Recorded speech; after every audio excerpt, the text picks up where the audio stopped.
She pretended to be broke to test my loyalty, so I chose my kind neighbor instead, and now she's the one who regrets it. A strange new challenge has swept through the Upper East Side's wealthiest circles. It's called the bankruptcy game, where the elite pretend to lose everything for a month, all to test their boyfriend's loyalty. To make it convincing, not only do friends and family play along, but even the challenger's company would appoint a new boss. So when Chloe Thompson, the undisputed queen of the Upper East Side, ditched her designer threads for a $10 t-shirt and a sanitation worker's beanie, she strode confidently to find her first love, Adrian Vance. But her dramatic entrance was met with his disgusted command, and she was summarily thrown out by security. Stunned, she stood there in a daze for a long time before her trembling fingers finally dialed another number. "Ethan, I'm bankrupt. I have nowhere to go," came Chloe's voice. But it was a sweet, small voice that answered first. "Mommy, don't be scared. You can have my room." I was in the kitchen, frosting a cake for Lily's birthday, when my ex-wife Chloe's call came through. My daughter Lily, barely 4, had snatched my phone to play a game and answered it directly. I don't know what Chloe said, but a moment later, Lily's face lit up, and she came barreling toward me, one shoe flying off mid-run. "Daddy, this is amazing. Mommy's bankrupt.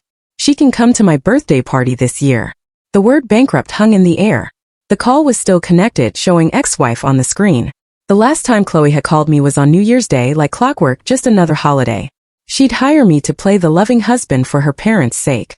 The moment we were out of their sight, she'd snatch her hand away, speeding off to Adrian. Her car would be stuffed with gift boxes and red roses. I'd clutch the $1,500 acting fee she tossed at me, standing alone in the cold wind, but I never felt sad. It meant Lily and I had rent for another 6 months. Hearing Chloe was bankrupt, I was just confused. Why wasn't she calling Adrian, the man she'd spoiled rotten? Why me, the man she couldn't stand? My past with Chloe was a melodrama.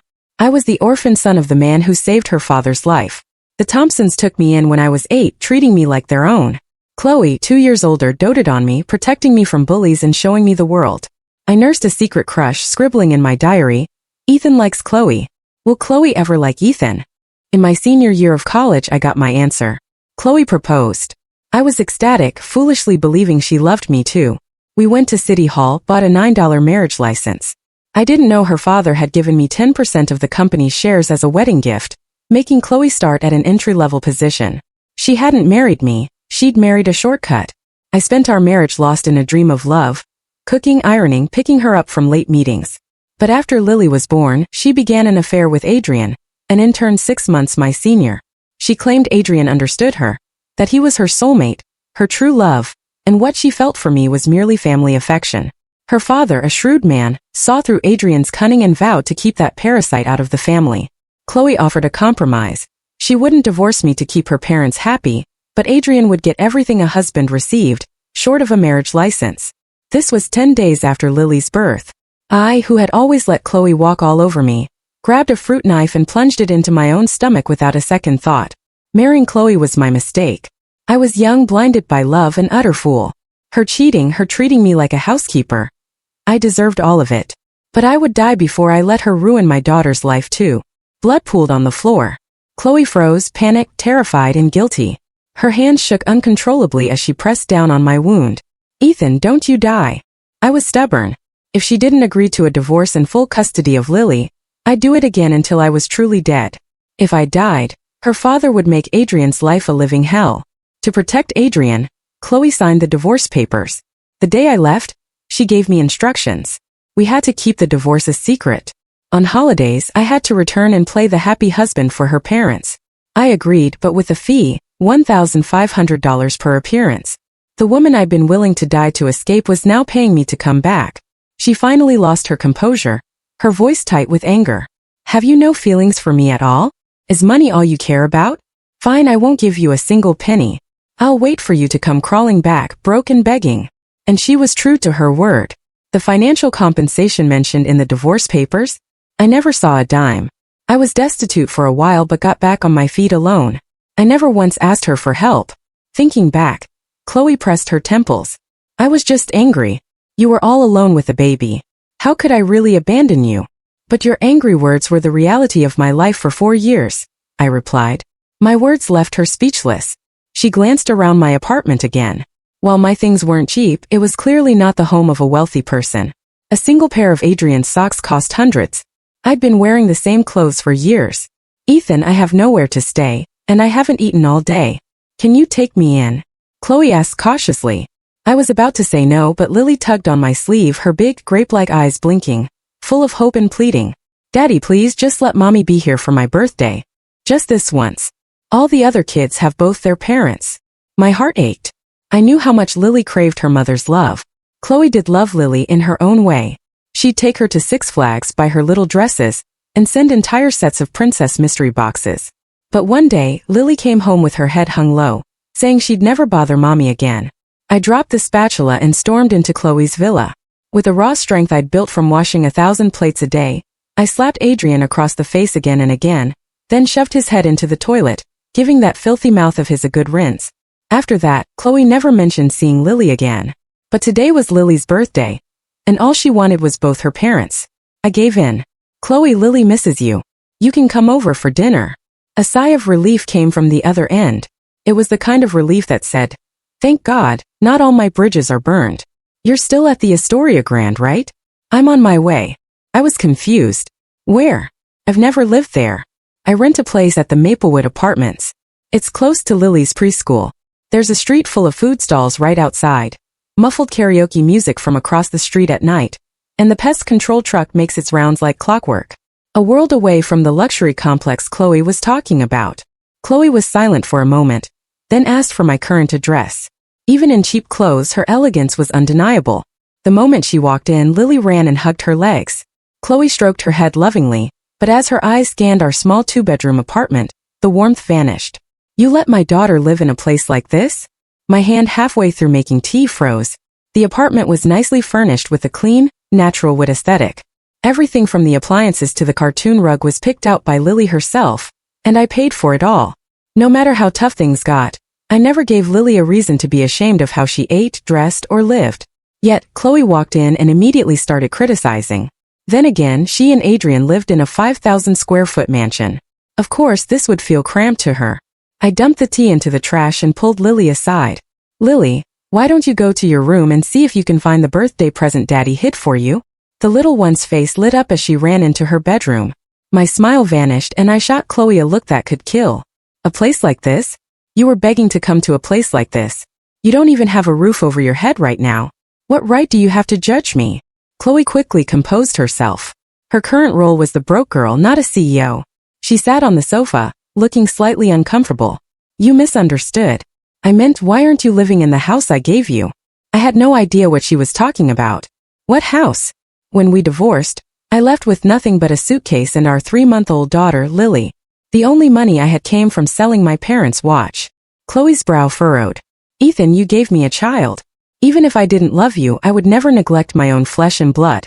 I had Secretary Peterson buy a house for you and set aside a large settlement fund.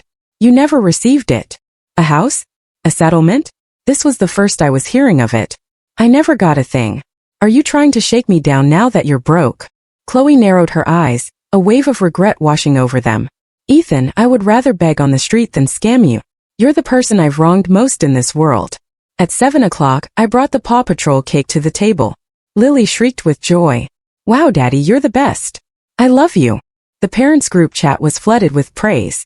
Did your dad make that himself? It looks better than the one I custom ordered from the bakery. You're so lucky. Lily's dad is a true jack of all trades. He can do face painting, make craft projects, carve fruit, and now he makes professional-looking cakes. Over the past 4 years, I'd done every odd job imaginable, forcing myself to become good at everything. Lily cut the cake herself, giving the first piece to me and the second to Chloe. Mommy, this is the first birthday you've ever spent with me. I'm so happy. Chloe was staring blankly at her phone and only snapped out of it then, taking the plate with a slightly forced smile. I knew what she was thinking. Today was also Adrian's birthday. In previous years, she always spent it with him.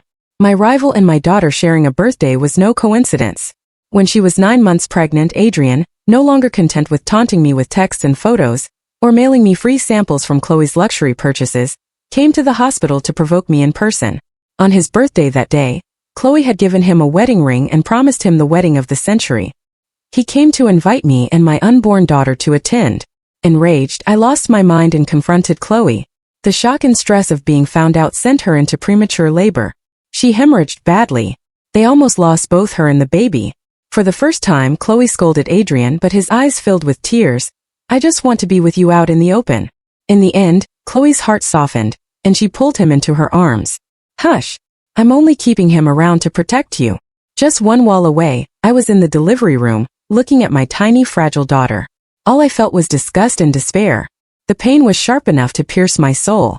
So much so that when I heard Chloe was bankrupt, all I could think was that she deserved it. After the cake, I told her to leave. Chloe looked at me pitifully. "I have nowhere to go." I pushed her firmly out the door. "Not my problem. Go find him." The motion sensor light in the hallway clicked on, then off again. Chloe stood outside my door for a long time. Her body slumped, and she slid down against the door, her head bowed in defeat. In truth, the first person she had gone to was Adrian.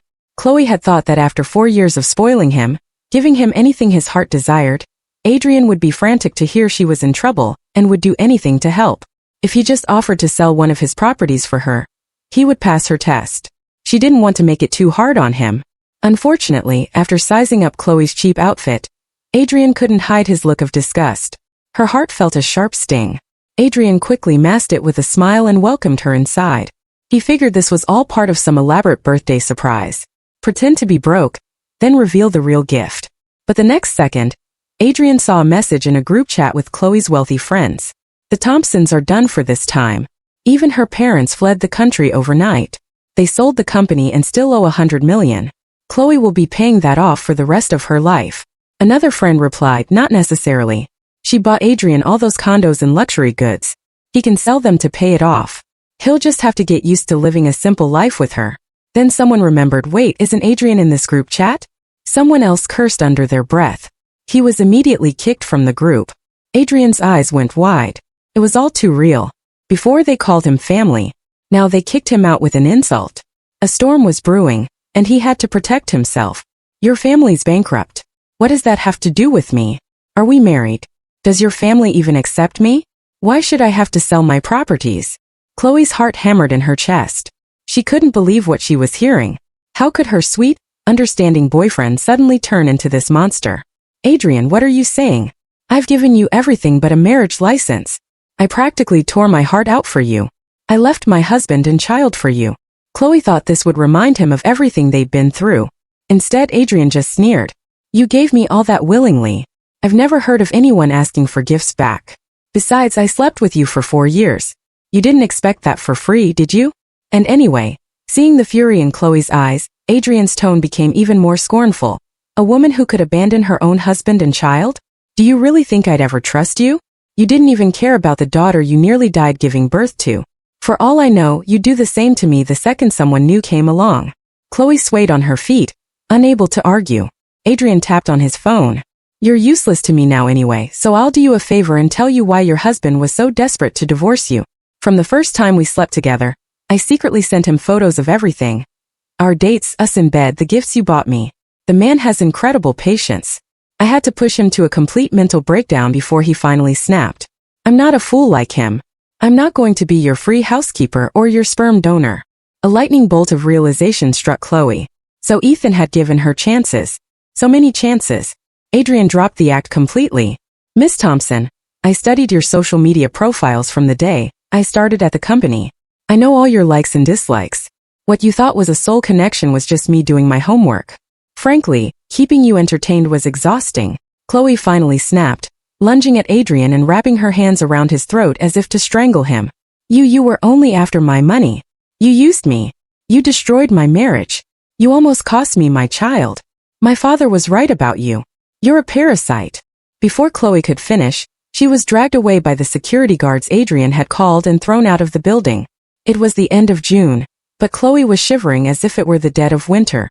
Just then, a notification popped up from a group chat named His True Heart.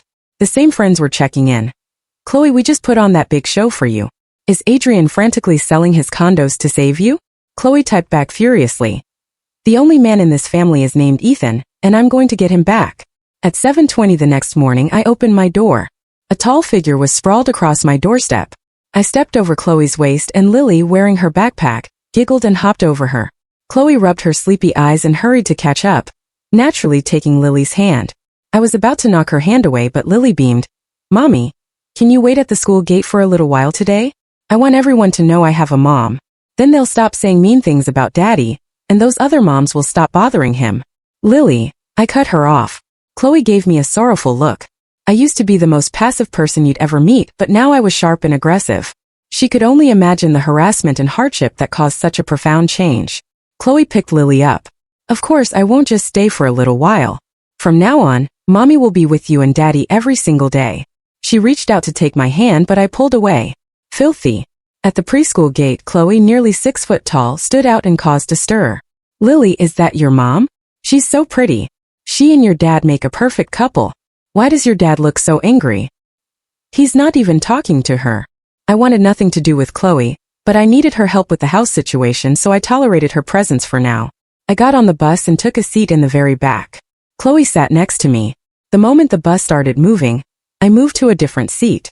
Chloe, who had clearly never been on a city bus, tried to follow and was thrown backward by a lurch, hitting her head. I smirked. The house was occupied by an elderly couple. When they saw Chloe, they immediately pulled her inside. It turned out they were Adrian's parents. Chloe was stunned. I laughed. What else was there to say? Adrian had stolen the house meant for me and Lily and given it to his parents. This was a 3,000 square foot luxury apartment with marble floors, smart appliances, and over a dozen beautifully decorated rooms. Even their dog had its own room. In my rented apartment, Lily's master bedroom was barely 150 square feet. I needed loft beds just to make space. This kitchen had every gadget imaginable. A food processor, an automatic cooker, a dishwasher, a complete hands-free setup. Meanwhile, I spent my days chopping fruit at a cafe until my hands were too sore to lift, then came home, slapped on a pain patch, and forced myself to cook dinner. The more I thought about it, the tighter my chest became until I had to squat down and force myself to breathe deeply. The exhaustion of the last 4 years hit me all at once. The first year after the divorce was the hardest. Major companies would hear I was a single father with a 3-month-old and politely turned me down. I had to take whatever cash-in-hand jobs I could find with flexible hours. A 1-year-old is expensive and gets sick often. Money disappeared as soon as it came in. So I started working multiple jobs. I lived on coffee, often working back-to-back shifts and falling asleep in my clothes. I had no one to rely on, no family to help me out. My mind felt like a rubber band stretched to its breaking point. I was about to snap. My knees buckled. Chloe rushed to catch me, her voice full of concern. Ethan, don't think about it. I'm here now. I'll protect you. I won't let you suffer anymore. When I was a kid, other students would make fun of me for being an orphan. Chloe would always rush in and start a fight with them. I would clean her scrapes and she would promise me the same thing, that she would protect me forever. But in the end, she was the one who brought all the storms into my life. If she hadn't lost everything, she never would have remembered the bond we once shared. Chloe was more panicked than I had ever seen her. She grabbed my shoulders and tried to pull me up. I was gasping for air like a drowning man. She said she was taking me to the hospital. I pointed to the coffee shop across the street. Just get me a sweet coffee. After half a cup of the hot sugary drink, the color returned to my face. It's a panic attack brought on by stress. As long as I get some sugar in me, it passes quickly. Chloe stared dumbfounded, then said, Then let me take you out for a proper meal. Wearing her $10 sneakers, she started walking toward a fancy restaurant. I pulled her back. Aren't you supposed to be broke? You need to save your money. Chloe, who had been walking with her usual confidence, seemed to remember her role and tugged awkwardly at her cheap clothes. I took her to a greasy spoon diner. Chloe looked hesitant. Is food this cheap even edible? I understood. A single takeout order for her and Adrian could easily cost $500. I used to be a delivery driver making a few dollars per trip. More than once I got an order for an expensive restaurant, but I always passed it to a coworker because the delivery address was my old home. I refused to serve my ex-wife and her lover. Now she was devouring a $5 plate of beef stir-fry and had already finished 2 bowls of rice. I told her, Ask Secretary Peterson if that house is registered in my name and Lily's. When she confirmed it was, a huge weight lifted from my chest. Thank God Secretary Peterson was reliable. After we ate, I went straight to the county records office to report the deed as lost. 40 minutes later, I had a new copy of the deed in my hand. Owners, Ethan Miller, Lily Miller. Touching the official cover, I finally felt a sense of security. Next, I made a stop at an electronics store. An hour later, I was knocking on the door of the luxury apartment. Sir, ma'am, I'm sorry to have to tell you this, but this apartment belongs to me and my daughter. Your son has been illegally occupying it for 4 years. I'm going to have to ask you to leave. Adrian's parents weren't malicious people, so I tried to be polite. When they saw the deed, the color drained from their faces, and they immediately called their son. How could you take someone else's home? You told us Chloe gave it to us out of respect. I have never taken a single thing that wasn't mine in my entire life. You have brought shame on this family. Chloe chimed in. I certainly did not. I added my own jab. He didn't just steal the apartment. Your son had an affair with my ex-wife while she was pregnant with my child, which is what destroyed my family. After our divorce, your son stole the settlement money and the apartment that was meant for me and my daughter. This very apartment you're living in. We've struggled for 4 years because of him. Adrian's father looked like he'd been struck by lightning, stamping his feet in anguish. I then showed his father all the taunting messages Adrian had sent me. I had saved every single one for 4 years. Chloe's ears burned with shame and she turned away. So even a cheater knew to be ashamed of cheating. The Adrian in those messages was vulgar, shameless, and arrogant. His father was so furious he looked like he might have a stroke, letting out a cry of despair. How did I raise such a shameless animal? With that, he moved to kneel before me. Young man, I am so sorry for what my son has done. I stopped him before he could. Adrian wasn't here yet. No need to kneel just yet. When Adrian arrived, he was greeted by several hard slaps from his father. Even after the beating and the scolding, Adrian held his head high. So, I took his woman and his apartment. So what? The world isn't fair. Am I supposed to follow your noble example and be poor my whole life? He looked at me and Chloe without a hint of guilt, even looking a little smug. Even without this place, I still have 4 other condos, 2 cars, and 30 million in the bank. Countless luxury goods. Right now, I'm the richest person in this room. You two, one is bankrupt and the other is a wage slave. You think you can fight me? I'd like to see you try to afford a lawyer. Let's see how long you can last. Adrian was the most shameless person I had ever met. If it weren't for him, my daughter would have grown up like a princess, wanting for nothing. Adrian was still gloating. Ethan, get on your knees and beg me right now, and maybe I'll have mercy on you and your daughter. With 2 thuds, his parents fell to their knees in front of me, tears streaming down their faces. This is our sin to bear, young man. Our whole family has wronged you. We failed as parents. We'll move out immediately. Adrian was stunned into silence. I didn't tell his parents to get up. I mimicked his earlier smugness. You see that? You hurt me and my daughter without a second thought. And now your parents are paying the price. There's nothing wrong with a man being ambitious. But that ambition should drive you to work hard, not to abandon all shame and take shortcuts. When someone gives you something, you only have it on loan. They can take it back whenever they want. The color drained from Adrian's face. I figured that no matter how infatuated Chloe had been, she wouldn't have just signed over deeds and titles. He was just taking advantage of her supposed bankruptcy. I went in for the kill. Do you know why you can't have a child? It's because you built your life on my pain. You're cursed. No child would want to be born to a father like you. They'd be too ashamed. I'd noticed it the last time I was at the villa. Adrian was taking some kind of herbal medicine. I'd worked at an herbalist shop before and recognized it immediately as a treatment for infertility. His secret exposed, Adrian's face twisted in rage and he lunged at me. Chloe, who had been silent until now, stepped between us and grabbed Adrian's arm. But that was all she did.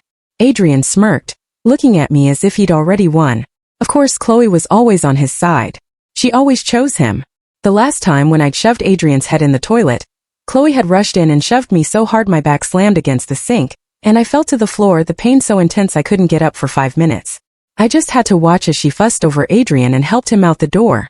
Right or wrong, Chloe would always leave me to fend for myself. My expression fell. I had lost all hope for her long ago. But for once, I had hoped she would stand up for her own daughter. Ethan, I've got him. You hit him. Hit him until you're satisfied. Her words stunned everyone in the room. Adrian's face went rigid. Chloe, what are you talking about? How can you help him gang up on me? Chloe let out a cold laugh and twisted his arms behind his back. You call this ganging up? What about what you did to Ethan and Lily? A beating is letting you off easy. I didn't know why she'd suddenly changed sides, but I wasn't going to be gentle. After I slapped him 10 times, his father was still kneeling silently. His mother started to speak, but his father shot her a look that silenced her. This is your fault. he said to his wife, always telling him to chase after money. Look what he's done to this family. He made this mess. He has to pay for it. He's an adult. He needs to take responsibility for his actions. Adrian, unable to break free, looked utterly betrayed, his eyes turning red. His parents, his girlfriend. Not one of them was on his side. He had been abandoned by everyone. A few minutes later, the police arrived. I knew Adrian would be difficult, so I had already filed a police report. I showed them the new copy of the deed. Adrian stared wide-eyed, forced to admit defeat. I grabbed his collar. The 12 million. You don't want me to press charges for fraud, do you? Give me a few days. I'll figure out a way to get it to you. With that, he left with his parents in tow, his tail between his legs. Back at the apartment, I started packing our things. Lily was clumsily trying to tape up a box. Daddy, since we're moving, can we go say goodbye to Aunt Sarah? Sarah. Chloe, who was dragging a heavy box, stopped and looked at me questioningly. I didn't know what she had to be angry about. If I wasn't still waiting for that $12 million, I would have thrown her out on the street. Chloe insisted on coming with me to Sarah's apartment. Sarah, 27, was tall with a kind face. Her only vice was a love for good food. I brought some fruit and a gift, discreetly tucking an envelope of cash under her sofa cushion. It was a thank you for all her help over the years. Sarah looked sad to see us go, her eyes welling up. Ethan, you should leave me your new address. I'd love to visit you and Lily sometime if I'm in the area. I didn't hesitate to send it to her via iMessage. After Lily was in bed, Chloe finally asked, the way that woman looks at you, she wants to eat you alive. Don't tell me there's nothing going on between you two. Chloe's hypocrisy was breathtaking. Even if there was, it was none of her business. Sarah does like me. But we don't have the kind of sordid relationship you had with Adrian. The words stung, but Chloe couldn't argue. Adrian was disgusting, and she knew she was no better. I held out my hands, showing her the calluses on my palms. Chloe, I'm not superhuman. These hands can't do everything. I don't know how to fix wiring. I can't always lift heavy stuff. And no matter how careful I am, I still get sick. Sarah has helped me out of jams. She supported me time and time again. She's even watched Lily for me more times than I can count. I'm grateful to her. That's why I buy her dinner and give her gifts. And I don't turn her away because honestly, I've needed the help. Chloe's accusation died on her lips, replaced by guilt. If she had ever acted like a mother or a wife for a single day, I wouldn't have been forced to rely on the kindness of a neighbor. Chloe asked with concern. You said she helped you out of a jam. What happened? Actually, it had a little something to do with her. It was New Year's Eve, the first year after our divorce. I was working a double shift as a delivery driver. As fireworks exploded overhead, my scooter skidded on a patch of ice, and I was thrown several feet. I lay on my back, feeling a warm pool of liquid spreading under my head. I looked up just in time to see the fireworks spell out a message. Adrian, I'll love you forever. I could make $6 on a delivery and at least get a thank you. My heart, it seemed, was worth nothing at all. In that moment, I closed my eyes, almost hoping I wouldn't wake up. But soon someone was helping me up. I said thanks, but they didn't need to bother. I told them I'd be fine after a minute.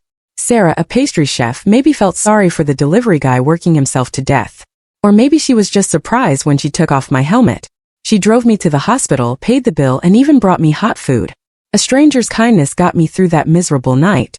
We got to talking and realized we were neighbors. After that, every time Sarah coincidentally ran into me, I pretended to be surprised. Of all the women who had shown interest in me, she was the most genuine and thoughtful. But I had stopped trusting women a long time ago. I just wanted Lily to have a good, kind woman in her life to look up to. As I finished my story, Chloe's face flushed with shame. I'm sorry, she whispered. I was a monster.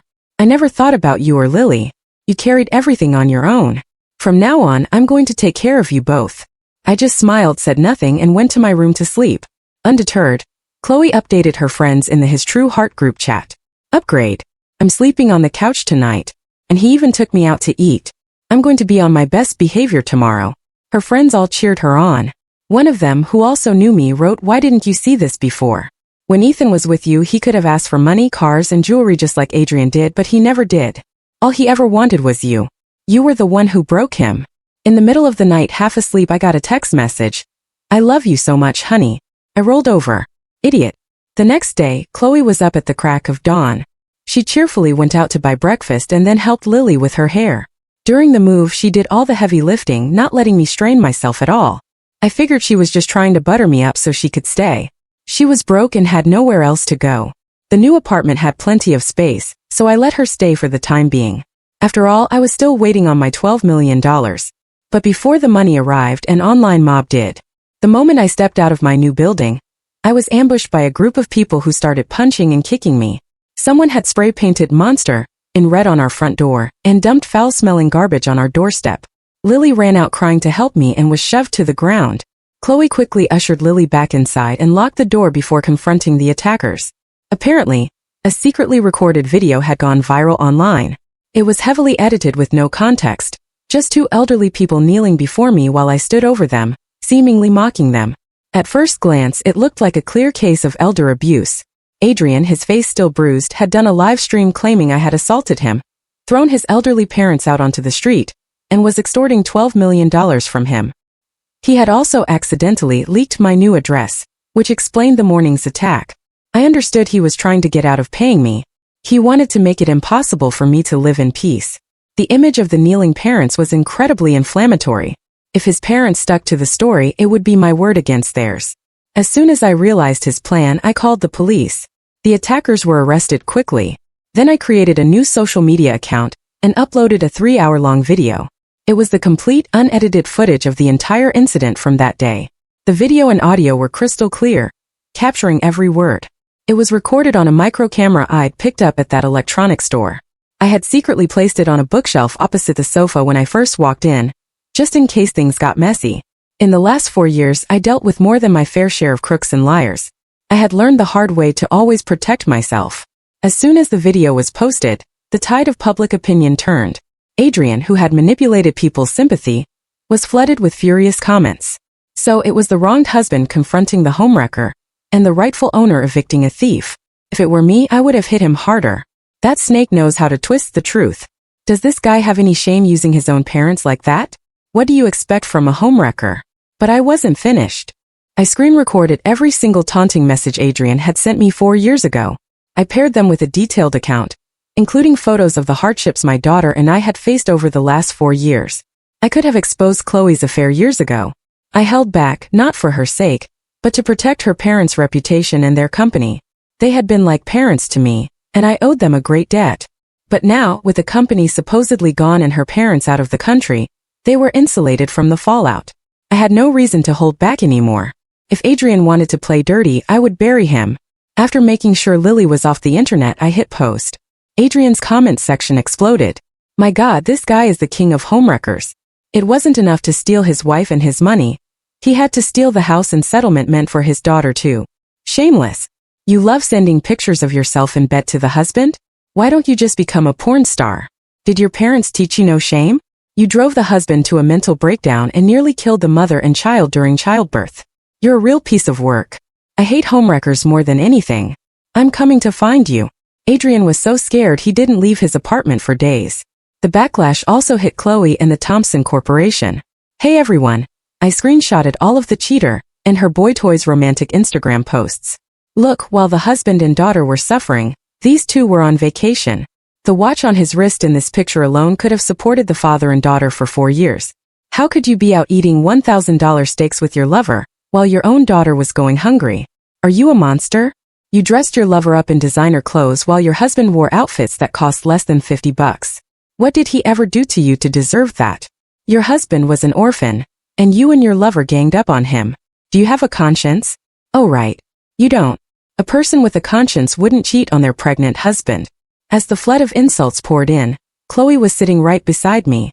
I watched expressionless as she broke down sobbing, slapped her own face, and started chugging whiskey straight from the bottle. I didn't understand. I was the one who had suffered. I hadn't cried. What did she have to cry about? Oh, was she upset that people were insulting Adrian? Compared to them, the comments on my post were gentle, full of comfort and encouragement. The husband is so handsome. He looks better without trying than the other guy ever could. How can someone so good be treated so badly? It makes you lose faith. This guy worked at my shop 3 years ago. He was raising his daughter all by himself.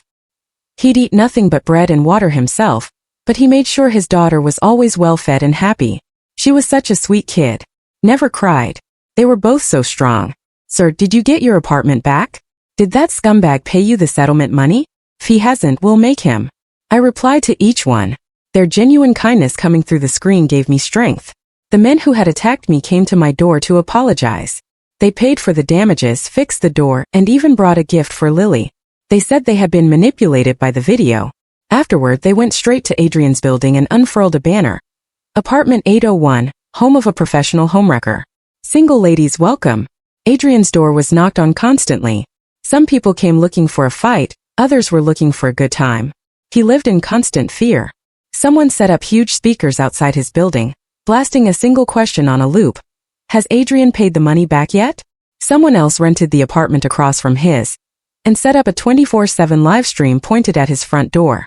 Inevitably, someone broke down his door and gave him a brutal beating. Adrian's parents were ostracized by their friends and relatives. His father was so stressed he ended up in the hospital. Adrian, crying, sent me a text begging me to make it stop. My terms were simple. Pay me back, not just the $12 million. I want every penny she spent on you before we divorced, right down to the hotel rooms. And second, a public apology. 3 days later, $12.5 million appeared in my account along with a live video apology from Adrian. I figured he'd learned his lesson and I had my money, so I posted on Twitter asking people to let it go. Adrian finally had a moment of peace. But then an apology video from someone else sent him right back into the storm. Chloe posted a video detailing her entire affair with Adrian. She explained how Adrian had targeted her from the moment he joined the company, how he had studied her interests and engineered chance encounters, how he had pursued and seduced her, knowing full well she was married. She admitted she couldn't resist and had slept with him multiple times while she was pregnant. She said she had been blinded, that Adrian had manipulated her into making terrible decisions.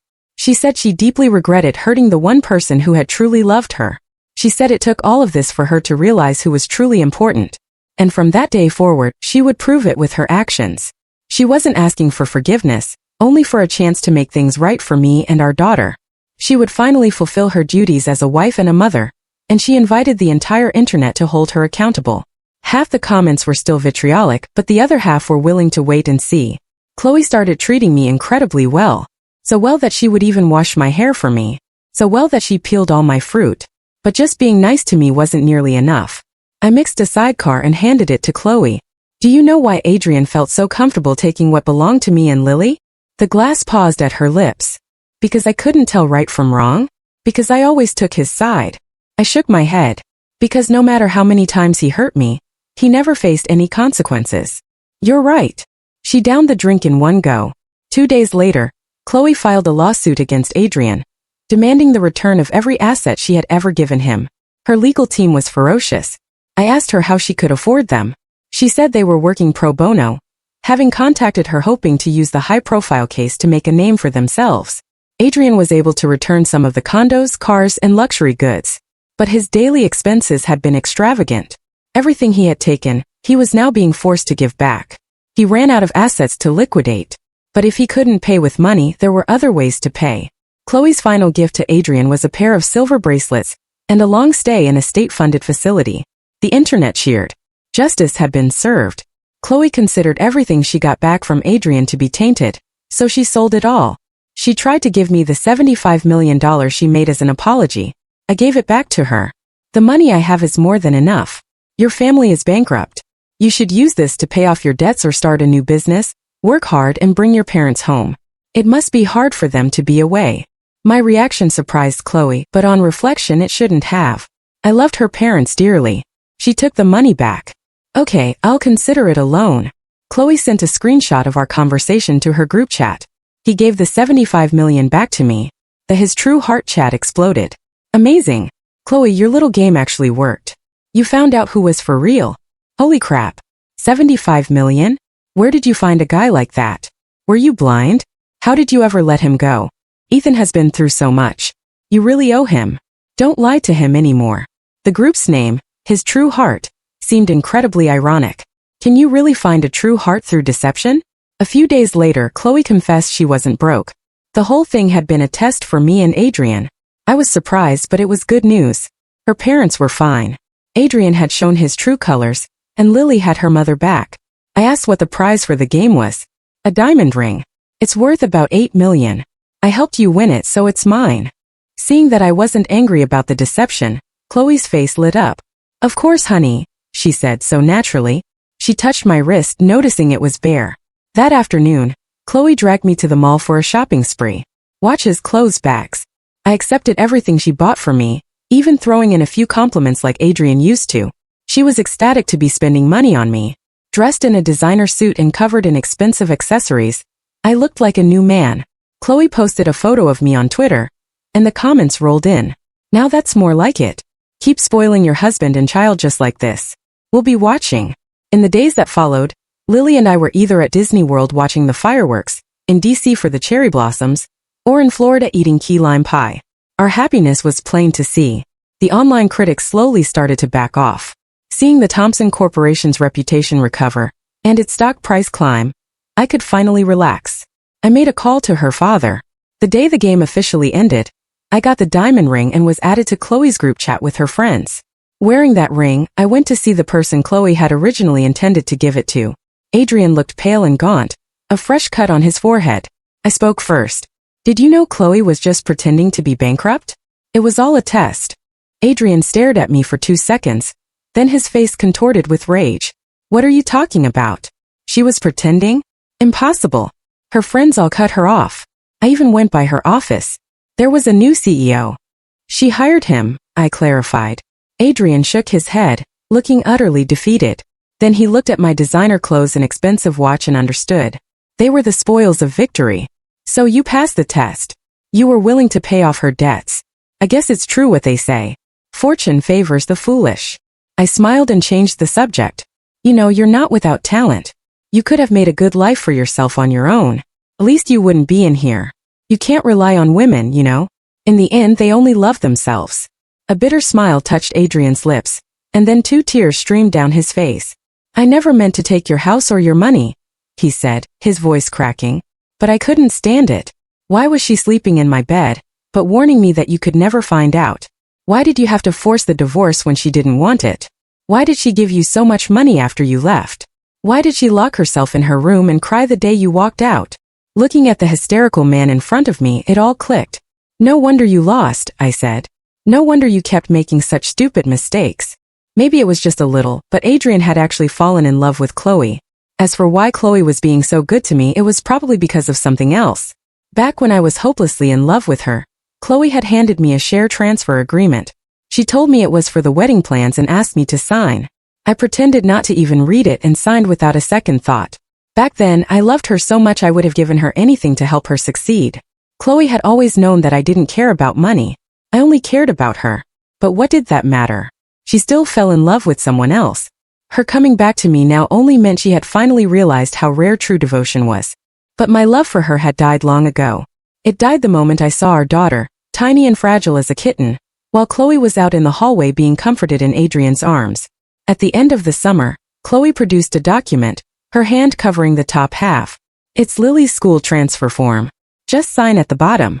Her eyes were soft, her smile gentle. I could clearly see words like 20% shares and transfer. But I feigned disinterest and signed my name quickly. Chloe slipped the document into my bag, her eyes full of adoration. I knew her next move would be to propose getting back together. I smiled. Thank you, Chloe. She flinched slightly at my tone, then suddenly pulled me into a tight hug. Ethan, don't be like that. I want to be with you. You know I love you. The divorce, it wasn't for Adrian. It was because I was scared you'd hurt yourself again. You made it clear you'd rather die than be with me. I have pride, you know. I wanted to come find you, but I didn't know how to. Her excuses were so absurd I almost laughed. She was just greedy. She wanted us both. It's just that my actions back then had been too decisive, and her pride couldn't handle it for 4 years. But I had already moved on. Chloe, I was confused back then. I thought I was in love with you, but it was just a deep family bond. You'll always be family to me. The words hit her like a bullet years too late. She shook her head frantically. No, that's not true. You love me. I can feel it. You've just been through too much pain. We can take some time. We can get back what we had, can't we? I asked, my voice perfectly calm. If Adrian had passed your test, you never would have called me, would you? Chloe opened her mouth, but she couldn't deny it. She had imagined that other outcome. I nodded, feeling nothing at all. Chloe, I need to go help Lily get ready for her new school. As I walked out the door, I faintly heard her say, If I didn't love you, why would I have married you? That was her question to answer, not mine. All I knew was that 20% of the company's shares would yield dividends of over $100 million a year. I had traded $75 million for a fortune. It was a very good deal. I had discovered that his True Heart group chat the day Chloe had been crying over the online comments. She had drunk herself into a stupor. A notification had popped up on her phone. Chloe, this has gotten so huge. Are you still going on with the test? On an impulse, I kept reading. I never would have guessed that my own birthday was her password. And that's how I learned about their little game. I learned that Adrian had lost her favor because he had failed the test, which meant I had to win. Knowing Chloe's generous nature, I knew that by turning down $75 million, she would end up giving me much, much more. So, I put on a performance of a man who cared nothing for money. And I earned her complete trust. How ridiculous.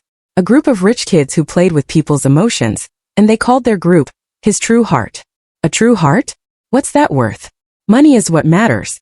Having money is everything. With money comes security, confidence, power, and options. On the way home, I bought myself a new professional-looking suit. I would need it when I started my new position at the company next week. Yesterday, her father had given me a reward of his own. He had asked me to run one of his subsidiary companies.